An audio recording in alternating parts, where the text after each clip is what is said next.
Hello बच्चों, आज हम लोग विद्युत चुम्बकीय प्रेरण का एक महत्वपूर्ण डेरिवेशन देखने जा रहे हैं। इस देखिए, दो धारावाही परिनालिका के मध्य अन्योन्य प्रेरकत्व का व्यंजक। इसके पहले विद्युत चुम्बकीय प्रेरण की 3 मेन डेरिवेशन डाउनलोड हो चुके हैं।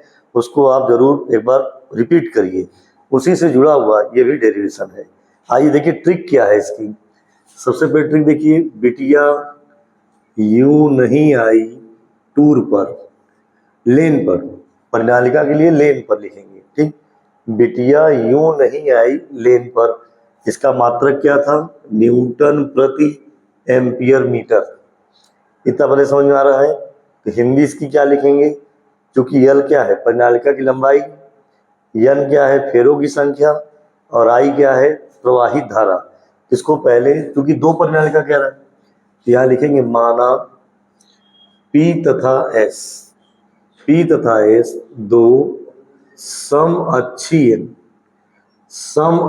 परिनालिकाएं हैं, सम अच्छी परिनालिका। सम अच्छी का मतलब जिसका अक्ष एक समान हो। बच्चों यहाँ P का मतलब प्राइमरी, S का मतलब सेकेंडरी। क्योंकि आपने दो परिनालिका लिया है तो जिसमें बता देंगे प्राथमिक कुंडली में, प्राथमिक परिनालिका में कौन सी धारा प्रवाहित करेंगे? IP धारा। और फेरों की संख्या क्या होगी? N1। प्राथमिक परिनालिका में फेरों की संख्या N1 तथा प्रवाहित धारा IP हो तो परिनालिका के अंदर चुंबकीय क्षेत्र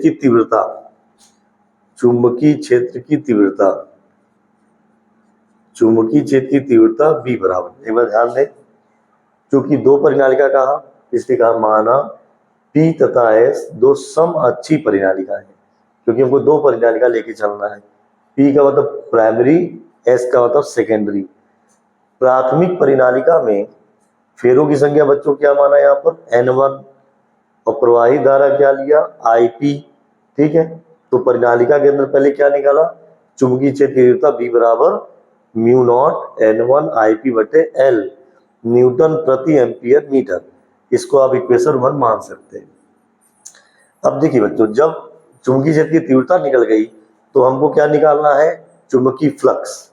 तो लिखेंगे यहाँ पर, अब द्वितीयक कुंडली से संबद्ध चुंबकीय फ्लक्स। तो क्या हो जाएगा उनकी चुंबकीय फ्लक्स? क्योंकि द्वितीय कुंडली के लिए लिख रहे हैं आप, तो फाई यस का प्रयोग करेंगे। तो चूंकि ट्रिक क्या थी? फल बना, तो फल फाई के लिए, बना के लिए बी एन ए, तो बी के लिए तो आप चुंबकीय क्षेत्र प्रयोग कर लेंगे। ये जो फेरो संख्या ये द्वितीय कुंडली के लिए लिया जा रहा है, इसलिए फार्मूला क्या हो जाएगा बच्चों? बी गुणे N2A होगा। आप बी का मान समीकरण 1 से यहाँ रख सकते हैं, तो क्या हो जाएगी वैल्यू फाई एस की? बी बराबर म्यू नॉट N1 बच्चों यहाँ से लिया, N2 इसका, N1 N2 A, और धारा IP रहेगा आपके पास बटे लंबाई कितना लिया? L। एक बार मिला लीजिए, बी की पूरी वैल्यू जो थी वो नोट डाउन की गई, इसमें से N2A को ऐड कर दिया गया, N2A। और फाई का मात्रक क्या होता है? वेबर। इसको इक्वेशन 2 मान सकते हैं। तो द्वितीय कुंडली से संबद्ध चुंबकीय फ्लक्स निकाल लिए। अब हम लोग को अन्योन्य प्रेरकत्व निकालना है, तो यहाँ लिख सकते हैं परिभाषा से बच्चों M। महेंद्र के लिए क्या ट्रिक था? फाइल लेकर आया, महेंद्र फाइल लेकर आया, तो फाइल की जो वैल्यू आपने निकाली है यहाँ पर रख दीजिए। और ये धारा कौन सी होगी? प्राइमरी वाली, IP वाली।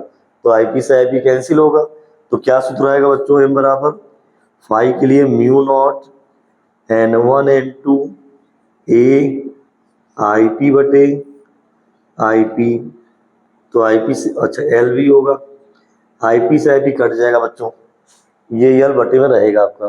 अब कह रहा है यदि वायु या निर्वात के स्थान पर कोई अन्य माध्यम लिया जाए तो क्या लिख सकते हैं बच्चों? फाइनल वैल्यू m बराबर mu naught mu r n1 n2 a बटे l, और यम का मात्रक हेनरी। तो ये आपका मेन व्यंजक जो कह रहा है क्वेश्चन में कि दो धारावाही प्रणालिका के लिए मध्य अन्योन प्रकृत का व्यंजक निकालना, तो ये वैल्यू आपने निकाल ली। मान लीजिए आपसे प्रश्न होगा अन्योन प्रकृत का मान आप कैसे बढ़ाएंगे? तो बच्चों n1 n2 क्या है? दोनों प्रणालिकाओं में फेरों की संख्या। यदि दोनों प्रणालिकाओं में फेरों की संख्या बढ़ाई जाए तो दोनों अन्योन प्रकृत का मान बढ़ेगा। ए क्या है बच्चों? द्वितीय कुंडली का क्षेत्रफल। यदि द्वितीय कुंडली का क्षेत्रफल बढ़ाया जाए तब भी अन्योन प्रकृत का मान बढ़ेगा। यल क्या है बच्चों? प्रणालिका की लंबाई। यदि प्रणालिका की लंबाई कम होगी तब अन्योन प्रकृत का मान बढ़ेगा। बच्चों इससे रिलेटेड देखिए, अगर आप चाहते हैं भाई पूर्ण मार्क्स पाए तो चित्र भी जरूरत पड़ती है, आपको घबराने की बात नहीं है। क्या कह रहा है? दो धारावाही परिनालिका। तो सबसे पहले आप ध्यान दें, एक आप परिनालिका के लिए ऐसे कुंडली का प्रयोग किए। मान लीजिए बच्चों ये प्राइमरी वाली कुंडली थी, P वाली। तो प्राइमरी में आपने क्या क्या बताया? आपने बताया उसमें फेरों की संख्या n1 है, धारा कौन सी बह रही? IP। तो आप इसमें नोट डाउन कर सकते हैं कि कौन सी धारा बह रही है? IP। और जो फेरे लगे हुए हैं उसकी संख्या n1 है।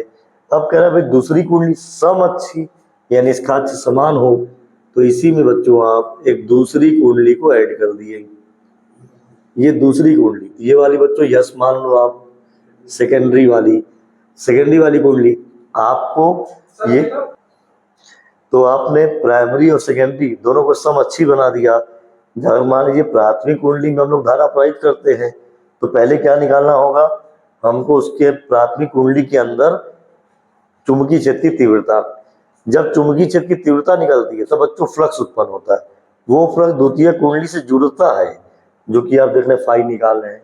और जब फ्लक्स जुड़ जाएगा तब दोनों कुंडली के मध्य क्या निकलता है? अन्योन्य प्रेरकत्व, जिसकी वैल्यू हमने निकाल के आपको दिखाई। उम्मीद करता हूँ आपको समझ में आया होगा। एक दो बार नोट डाउन करके जरूर देखिए, और कोई प्रॉब्लम होती है तो कमेंट्स करिए। मेरे चैनल को लाइक सब्सक्राइब जरूर करिए।